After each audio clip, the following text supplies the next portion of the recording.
Para iti balitang espesyal, may sa pamilya A.J. Wells tinakaawat iti dakkel a sorpresa, kalpasan ang nakaawid ti tarakenda apo sa asang pulo at tawer ang mapukpukaw. Napukaw ni Charlie iti 2016, kalpasan nga imakartag kapsat ada Lucy Robertson ken Hannah Davis ijay Abercrombie. Iti bayat iti panagsapol ken panangipan dagiti notice saan isuna ang nasarakan. May sangal daw sakbay iti 30th birthday ni Lucy ita atawen, nakaawat da iti tawag ang nasarakanin ni Charlie ken mabalindan asukunen. Tallo atawen laeng idi ni Charlie idi napukaw ket ita agtawenen iti 10 ket tallo.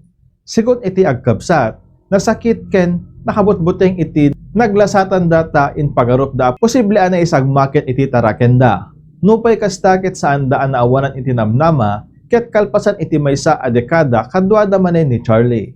Detan ti balitang espesyal ti Bombo News and Views, siak ni Bombo Jonathan Cabildo, and this is Bombo Radio Philippines, the #1 radio network in the country, your trusted source of news and information. Basta radyo, Bombo!